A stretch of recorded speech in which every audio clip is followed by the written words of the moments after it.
a mi fyddai'n gallu cyflwyno heini i John. So, awn ni amdani. Beca Roberts ydw i, sef swyddog ymgysylltu cymunedol yr cynllun. Dwi wedi nabod nifer o enwau ar yr ochr o fan hyn, so diolch yn fawr heno. Fel mae nifer yno chi'n gwybod erbyn hyn, da ni'n gynllun 5 mlynedd, da ni 2 flynedd i fewn erbyn hyn, wedi ariannu yn rhannol gan gronfa Dreftadaeth y Lotri, a mae'n cael ei wyreddu gan 23 partner yn cynnwys Cymdeithas Eryri, ond hefyd Cadwr, Ymddiriedolaeth a nifer hefyd o organisations llai o gwmpas yr ardal. A rili y nod o'r cynllun ydy i helpu pobl a cymunedau Carneddau i ddarganfod, dathlu a gofal am y Carneddau. A da ni'n gwneud hyn trwy nifer o ffyrdd, a'r un o'r prif rei ydy trwy cynyddu dealltwriaeth a mwynhad o hanes, traddodiadau diwylliannol a hefyd bywyd gwyllt yr ardal. A felly, da ni wedi bod yn cynnal nifer o'r caffis yma dros y 2 flynedd dwytha, a da ni'n gwahodd rywun gwahanol bob tro i siarad am elfen gwahanol o'r Carneddau. A felly, da ni wedi gwahodd John Harold yma heno, sef prif weithredwr Cymdeithas Eryri, sydd wedi bod yn integral i creu cynllun y Carneddau ers y dechreuad bron.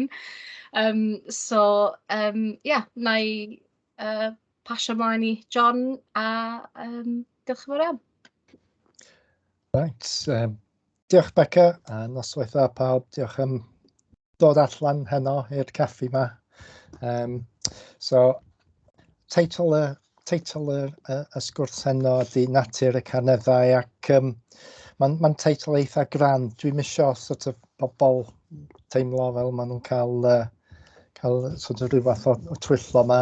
Wrth gwrs, mae Natur y Carneddau yn pwnc enfawr, a mond amrywiaeth o sort of uchaf pwyntiau neu pethau diddorol dwi eisiau sort of tynnu eich sylw at enw yma.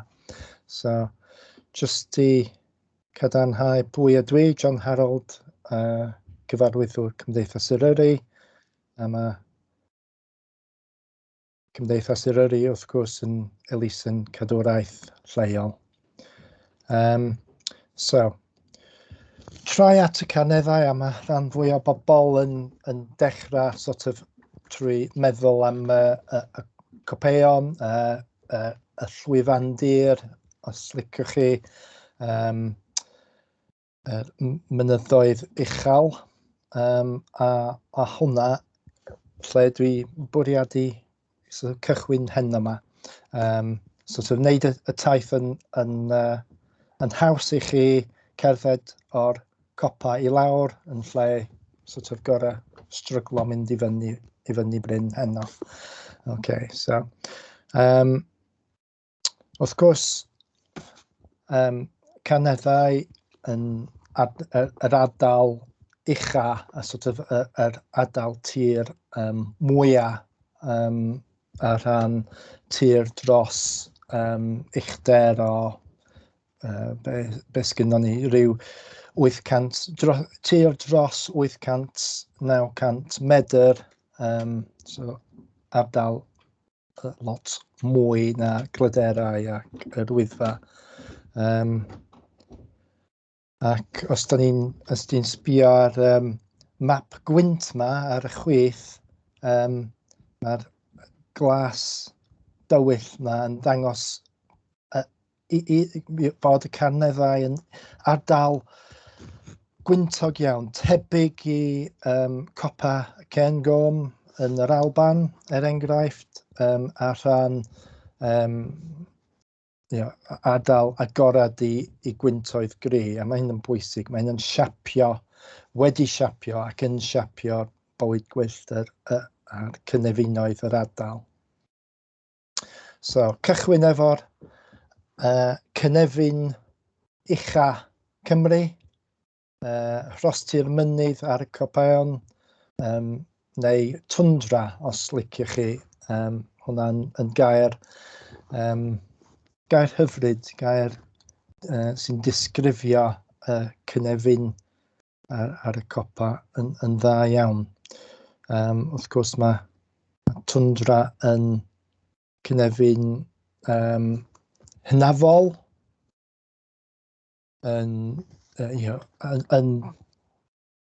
hefo cysylltiadau yn ôl i oes yr ia, ac hefyd yn Cynefin sy'n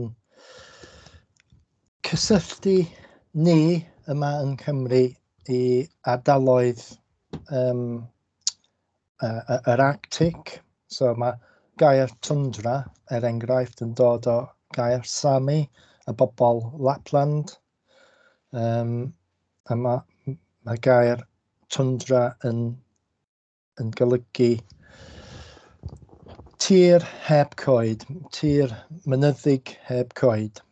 Mae hyn yn disgrifiad da.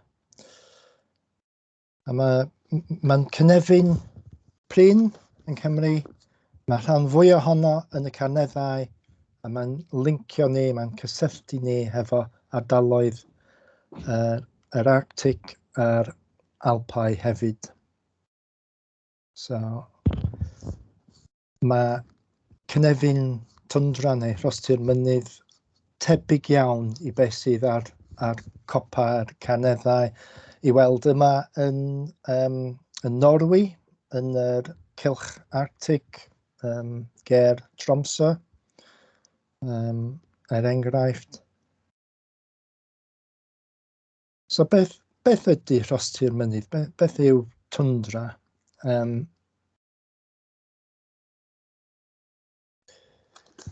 Cynefin Corlwynni, rywogaethau fel Grieg, Eithin, Llys ac yn y blaen. Ac Cynefin o ardaloedd lle mae'r tywydd a'r hinsawdd yn siapio beth sy'n bosib, yn siapio y tirwedd ac yn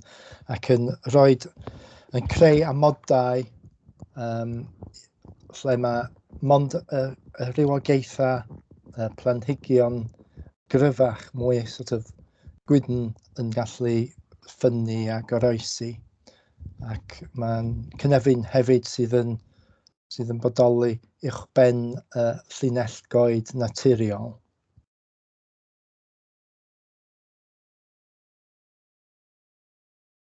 So, cymysgedd o rywogaethau cen, mwsogol a'r Corlwynni, enghraifft, rywogaethau fel yr Llysen Goch yma. So wrth gwrs, mewn ardaloedd arall fyny yn Norwy, enghraifft, yr un Cynefin yn catra i rywogaethau fel yr Carw Lapland, os liciwch chi.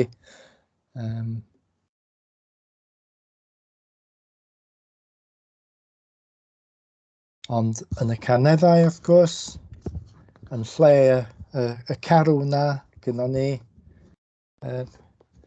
ceffylau, merlod Carneddau, sydd yn llenwi yr un bwlch mewn ffordd.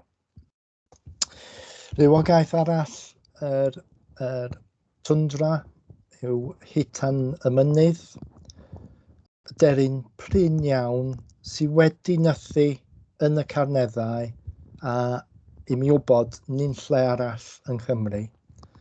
Mond unwaith neu dwywaith bob hanner canrif, mae'n rywogaeth, fel rywogaeth nythu, mae'n hynod o brin. Ond mae wedi nythu a mae'n rhan o'r spectrwm bywyd arbennig i weld yn y Carneddau. So mae bob flwyddyn, mae'n hollol bosib mynd fyny Carneddau i weld Hutan y Mynydd, ond mond pan maen nhw yn mudo ac yn pasio heibio, yn hedfan i fyny i'r gogledd yn y Gwanwyn, a gweld copeuon y Carneddau ac yn meddwl, mae hwnna'n edrych yn neis. Na i just stopio'n fanna am spel, cael brec bach, a wedyn symud ymlaen i'r Alban neu fyny i Scandinavia a yr cylch Arctic. A dyna map dosbarthiad Hutan y Mynydd. Yn oren ydy lle mae'n nythu, a glas lle mae'n geafu.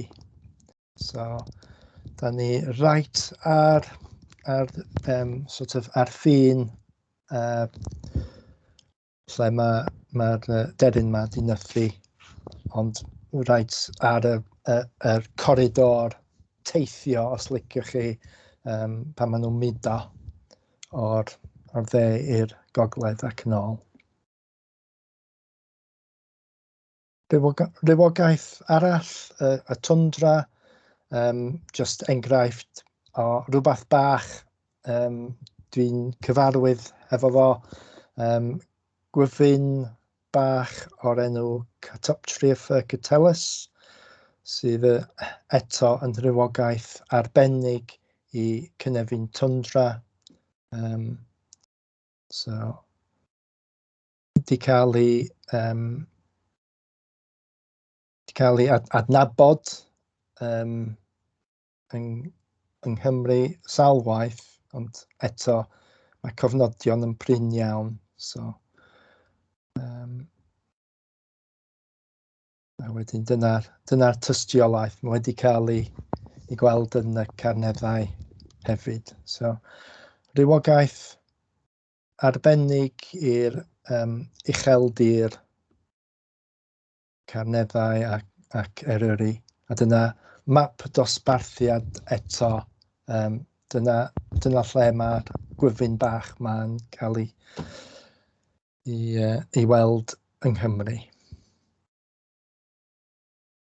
A dyna'r dosbarthiad byd-eang. So eto, mae'n ddangos sut mae'r cynefin yma, y cynefin a'r copaon Carneddau yn hefo linciau gry i ardaloedd y gogledd, ardaloedd mynyddig, ardaloedd Arctic. So, symud ymlaen eto i rywogaeth coed, ond un fach, y helygen fach, sef coedan 3 neu 4 centimetr o uchder,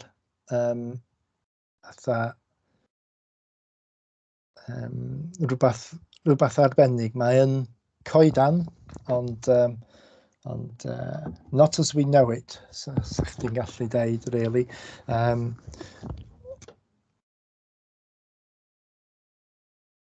Salix herbaceae di'r enw Lladin. So mae salix yn cynnwys i gyd o'r rywogaethau helyg da ni'n cyfarwydd hefo nhw yn y golypturoedd, yn yr iseldir, ond mae hwnna yn rywogaeth arbennig o'r copaon. Ac i weld yn y Carneddau yn uwchfynnu. A dyna fo, y plu yma yn dangos lle mae'r hadau yn ffurfio ar y coedan fach yma. A mae hwnna yn beth sy'n diddorol.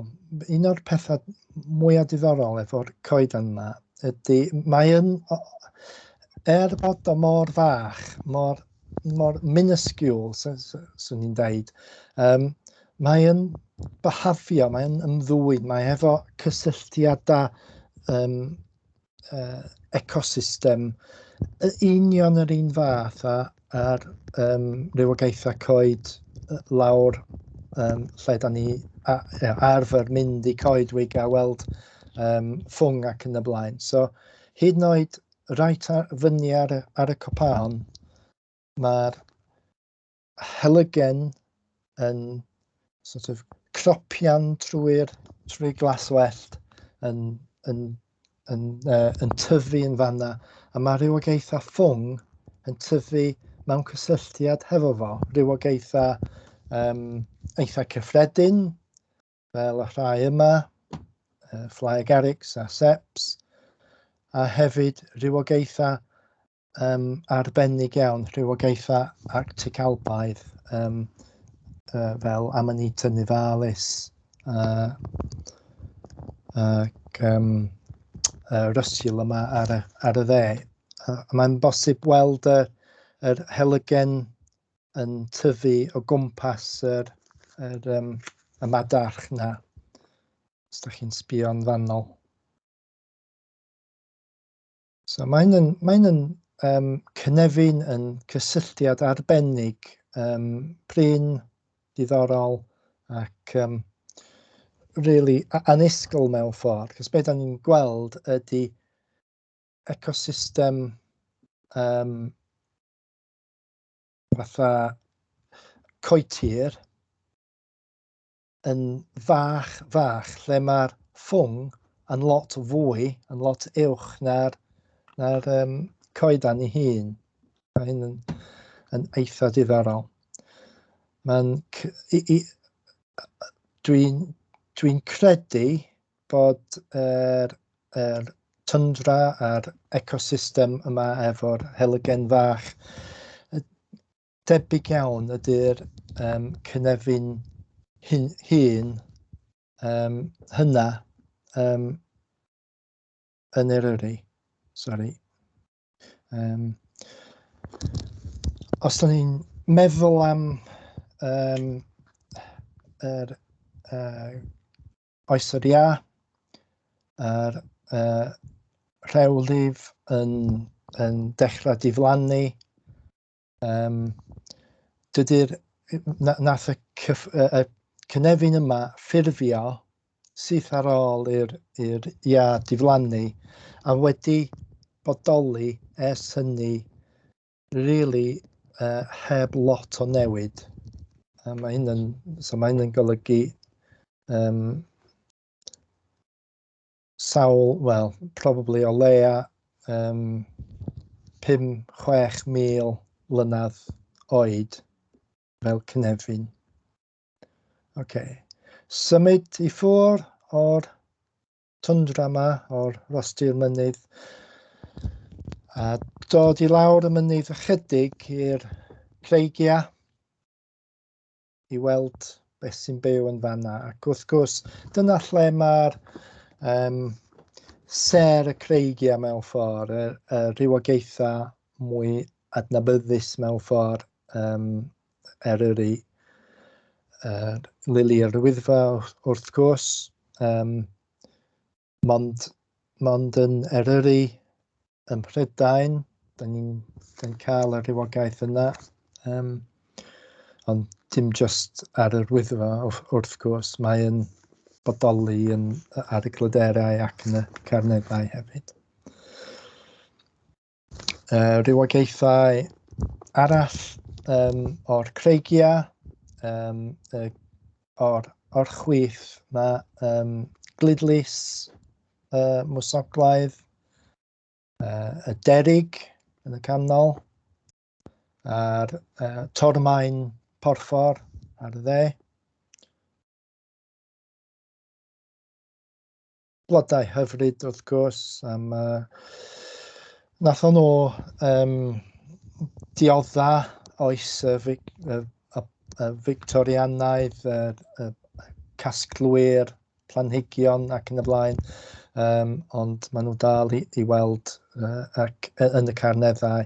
Mae derig, y blodyn bach tlws yma yn y canol, mond yn y Carneddau, da'n ffeindio fo dyddiau yma yn Eryri. yng Nghymru. A dyna fo eto derig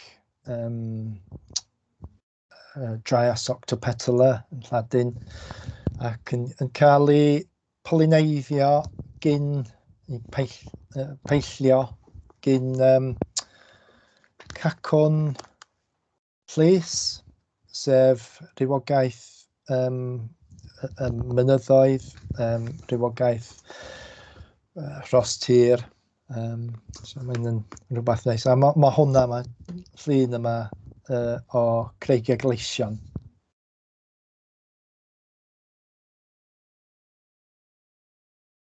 A rywogaeth arall diddorol, mae cofnodion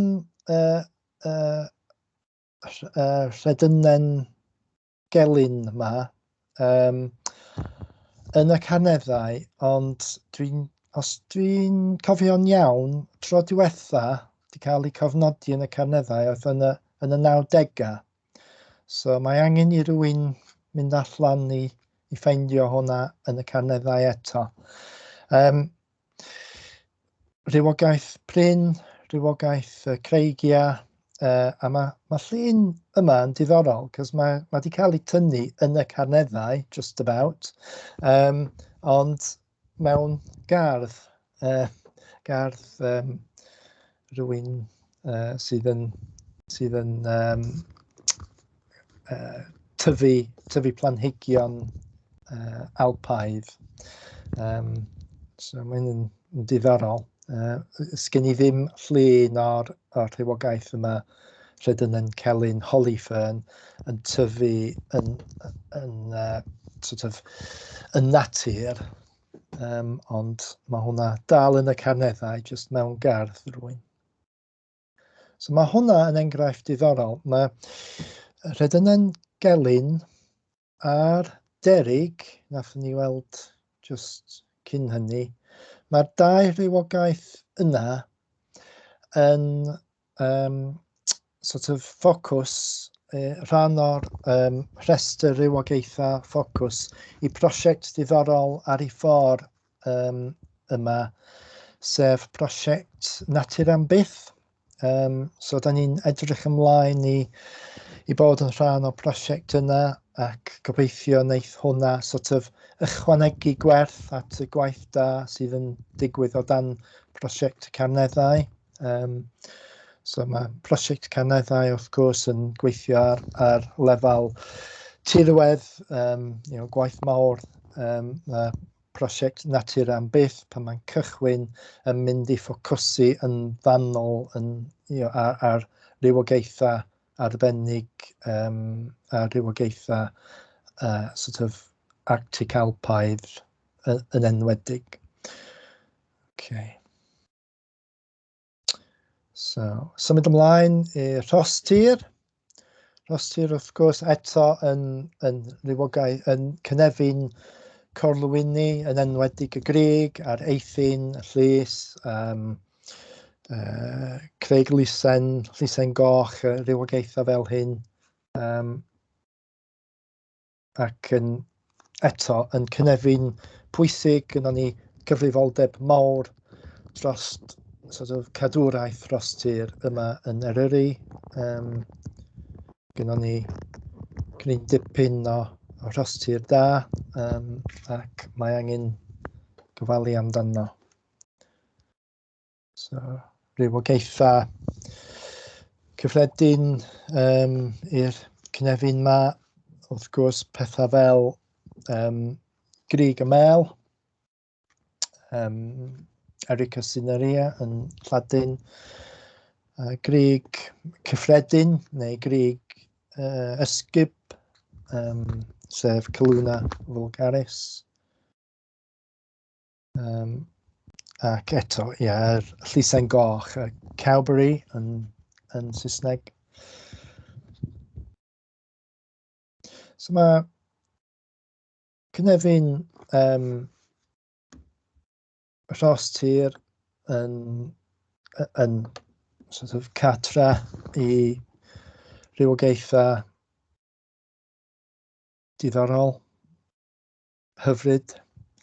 Ma' hwnna yn enghraifft da, so rywogaeth eitha cyffredin ar y rhostir. Os da chi fyny yn y rhostir yn mis Ebrill, mis Mai efallai, mae yn hollol bosib gweld y gwyfyn yma, yr Ymerawdwr, un o'r gwyfynod mwyaf ym Mhrydain ac tlws iawn. Problem ydy, be da chi actually'n gweld ydy rhywbeth yn hedfan heibio yn gyflym iawn. Mae'n anodd gwahaniaethu rhwng rhyw rhywbeth fel sort of pilipala a'r gwyfyn yma. Dydy ddim yn hawdd ffeindio fo wedi sort of glanio ac cael gweld o'n iawn fel hyn, ond mae'n werth yr ymdrech bendant. Symud ymlaen i rywogaeth, oedd yr Ymerawdwr yn un eitha cyffredin, mae hwnna yn debyg iawn bod y rywogaeth yma ydy'r rywogaeth mwyaf prin yn y Carneddau. Mae'n cuddio yn dda iawn ar y cerrig ac yn anodd iawn cael hyd ohono. Ton Wynedd, a mae'r, wrth gwrs, ton fel tonnau, y llinellau ar y denydd, i fod i edrych fel tonnau ar lan y môr.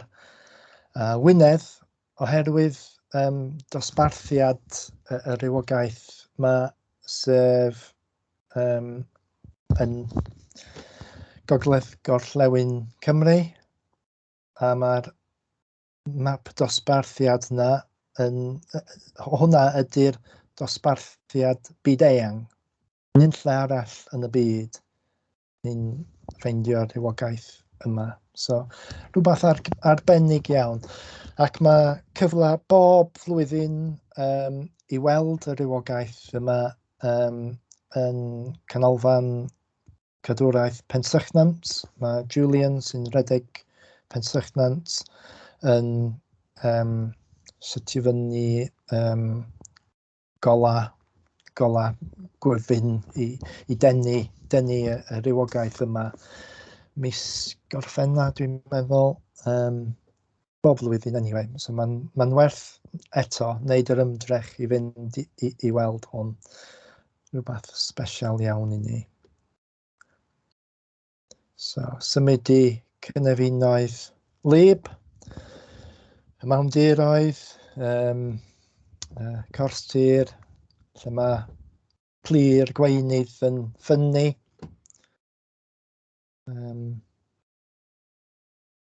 Ac wrth gwrs o'r Mewndiroedd a Cors Tir, mae dŵr yn symud lawr bryn.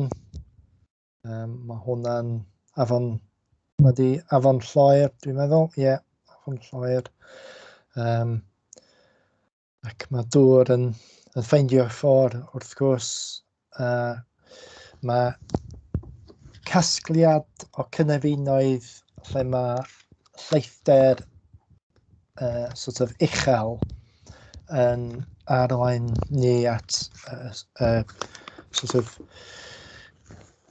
rywogaethau a cynefinoedd pwysig i Eryri ac i'r Carneddau, lle mae planhigion is,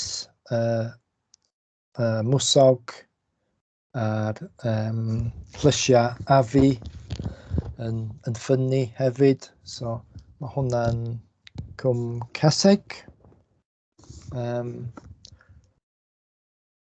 Mae'r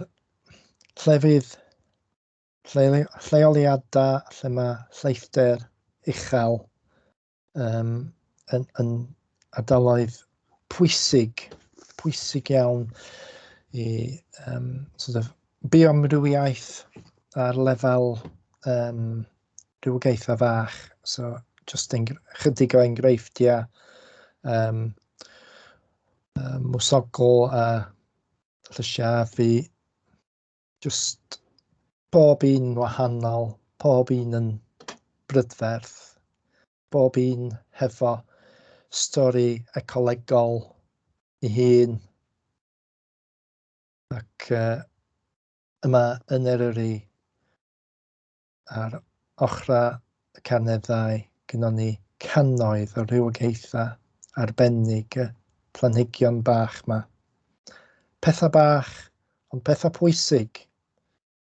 A dyna pwysig a oll, Migwyn, Sphagnum,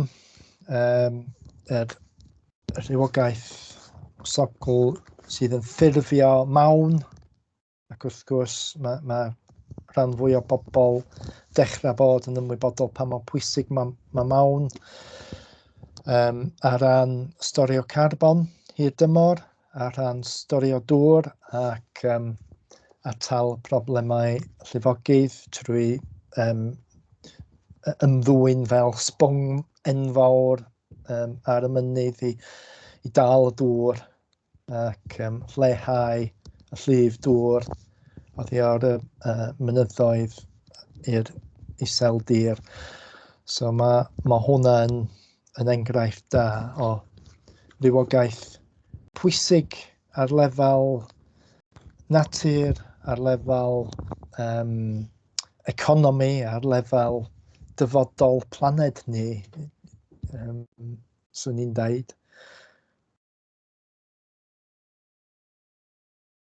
Mae'n hawdd iawn sort of beidio rhoi digon o sylw i cynefinoedd fel mawndir. Mae mawndir o bell ffwr yn edrych fel rhywbeth eitha diflas, brawn, ond mae'n llawn bywyd a mae'n neud pethau pwysig i bywyd ni a bywyd y planed. So, sbio yna agosa, a yn fuan, mae'n dod yn amlwg pa mor hyfryd mae rhai o'r rywogaethau mawndir. Hwna di Llugaeron, Cranberry, hynod o brydferth fel Planhigyn, ac wrth gwrs yn flasus iawn fel rhan o cinio dolig.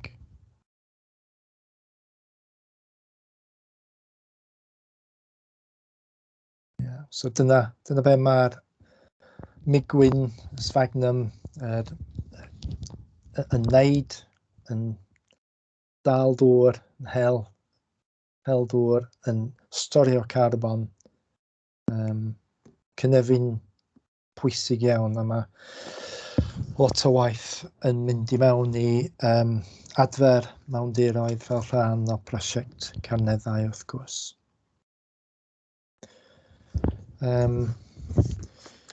Un o'r problemau sy'n wynebu mawndir ydy lledaenu rywogaethau conifer neu coed coniffernol, fel dwi'n licio galw nhw. Coed coniffernol yn lledaenu o'r planhigfeydd sort of allan ar y mawndir. A risg ydy, os mae'n digwydd dros amser, wneith y mawndir sychu allan, cael ei amharu gyn y coed yma. So mae gwaith, un o'r elfennau gwaith Cymdeithas Eryri ydy helpu tirfeddianwyr a partneriaid ni i cael gwared o coed coniffernol o llefydd lle dyn nhw ddim i fod. So, symud lawr wan i'r gwlypturoedd islawr yn y tirwedd, lle mae amrywiaeth blodau yn ehangu, mae cynnydd yn y nifer rywogaethau, pethau hyfryd fel gold y gors, ffa'r gors. Os da chi'n ffeindio'ch hunan mewn Cynefin lle mae ffa'r gors, mae'n werth treulio amser yn fan'na. Mae bob tro yn tyfu mewn llefydd hyfryd. Mae angen welis ddo. Mae'n licio tyfu mewn o leia troedfedd o ddŵr.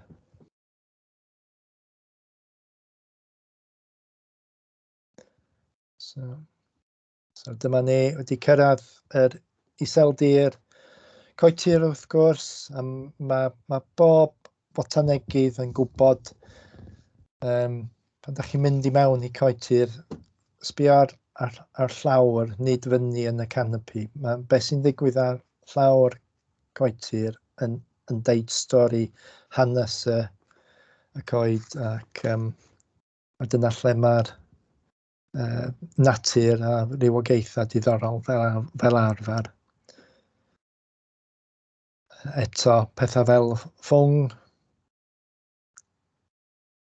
cannoedd o rywogaethau mewn bob un darn o coedwig da, coed cynhenid.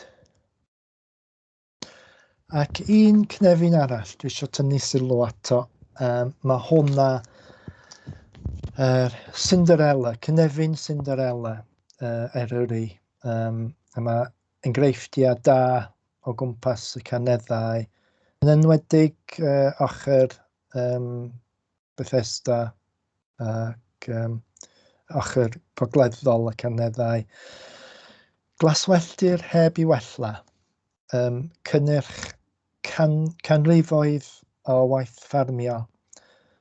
Cynefin sydd ddim yn edrych fel rhywbeth special o reidwydd, ond os mae wir heb i wella, felly mond i cael ei pori am degawdau neu canrifoedd, heb lot o maith artificial, heb i aredig yn aml.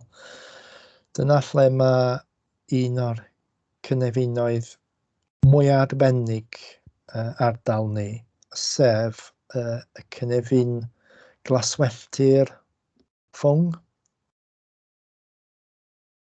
lle mae rywogaethau anhygoel yn popio fyny yn yr Hydref. Amrywiaeth o rywogaethau, capia cwyr ac yn y blaen.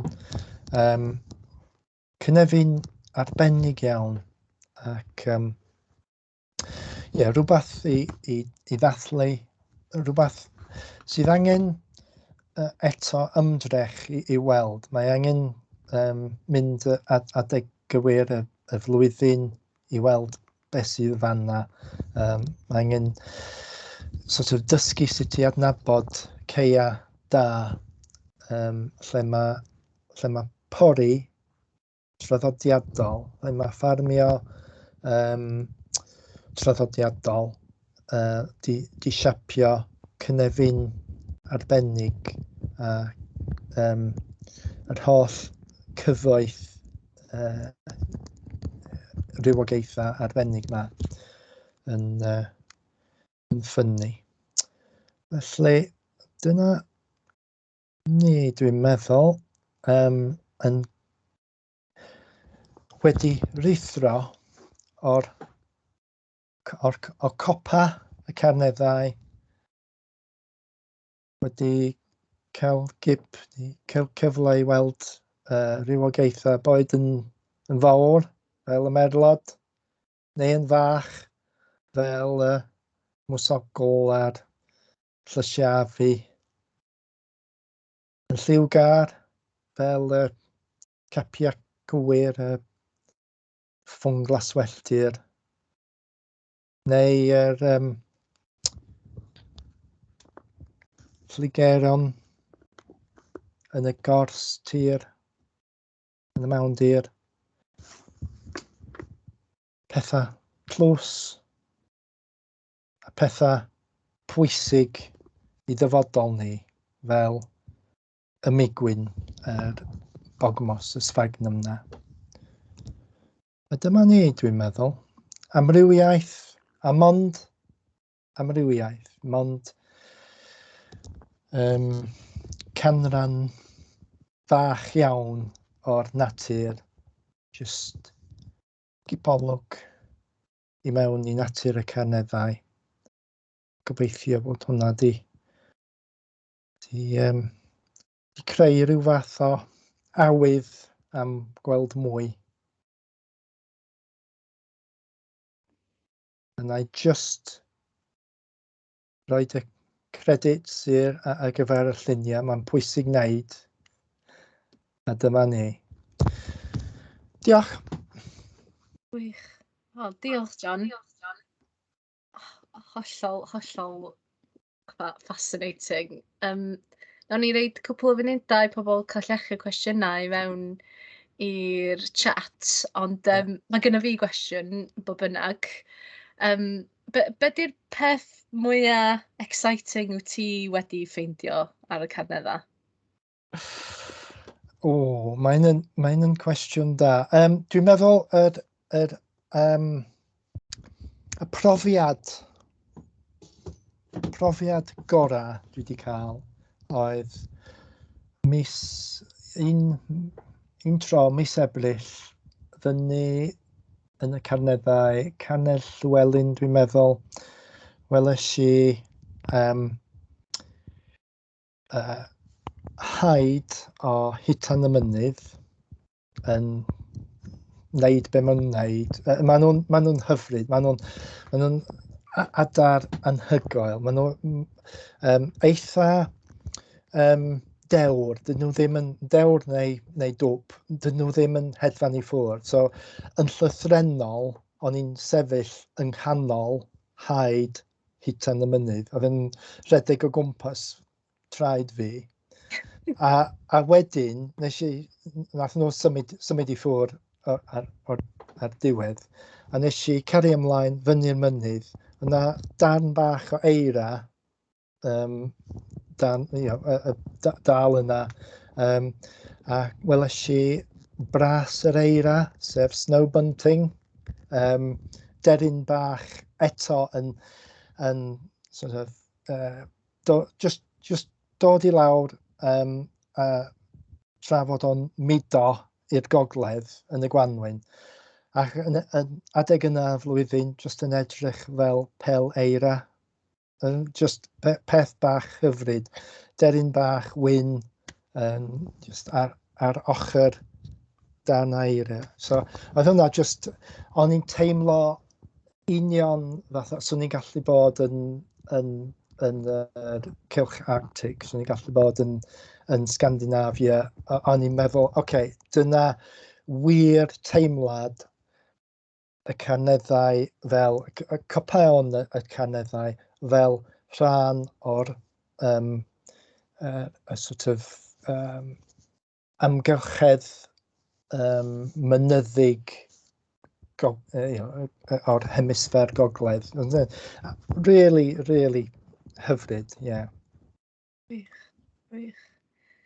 Lot o pobl yn dweud diolch yn y chat.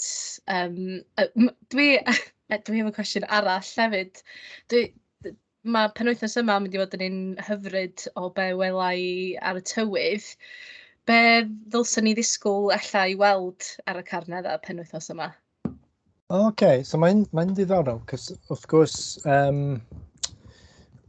islawr mae Gwanwyn wir yn cychwyn, so mae'r blodau gynnar y Gwanwyn allan y dechrau. Mae dail clycha gog yn tyfu, ond mae lesser celandines ac yn y blaen. Mae amrywiaeth o blodau gynnar just yn cychwyn. Ar y uwch fyny, ar y bryniau, ar y copaon, da ni just ar fin y pwynt y flwyddyn lle mae adar cyffredin sydd yn nythu ar y mynydd yn dechrau symud yn ôl. So pethau fel yr ehedydd a corhedydd y wain yn dechrau symud i lle maen nhw'n mynd i nythu. So, wythnos yma, tywydd da ar y copaon ardaloedd Creigiog. Swn i'n disgwyl gweld tinwen y garn gyntaf flwyddyn newydd cyrraedd o De Affrica. So mae hwnna rhywbeth, gweld hwnna i fi un o'r arwyddion pwysicaf mae Gwanwyn yn cyrraedd. Mae rywogaethau adar yn cyrraedd ffres o Affrica. Can't beat it. Yeah. Mae Anita Diamond yn dweud bod hi wedi clywed corhedydd ddoe yn cyntaf hi. A wedyn mae'n dweud diddorol dysgu am y gwifin catoptria. Hwna, yr un fach na. Yeah. Yeah. Roedd o i weld ar y llys yn y llun. Pryd da ni debyg gweld o? Mis Gorffennaf. Mae'n really... OK, so nes i ddangos 5 cofnod y rywogaeth yna. Wedi spredio allan dros canrif a hanner. So dyna pa mor hawdd mae gweld y rywogaeth yna. Mae i weld yn eitha sort of uchelfynnu. So dros 700 a hanner medr, 800 medr fyny. Mis Gorffennaf, a mae'n gorau bod yn gynnas iawn. Mond yn hedfan mewn tywydd really poeth. A wrth gwrs mae tywydd poeth yn eitha prin uwchfynnu ar y Carneddau. Yeah. Wych. Wel, dyna ni, dwi'n meddwl, a heblaw bod yna Anita'n sgwennu rhywbeth yn ôl. Ond diolch yn fawr iawn i bawb am ymuno efo ni heno.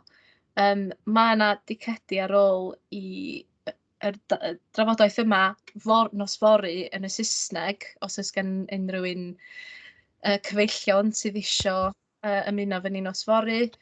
Anita'n dweud diolch. Mwynhewch gweddill eich noson chi, a diolch John am diddori ni. Diolch am y cyfle. Gwych. Okay,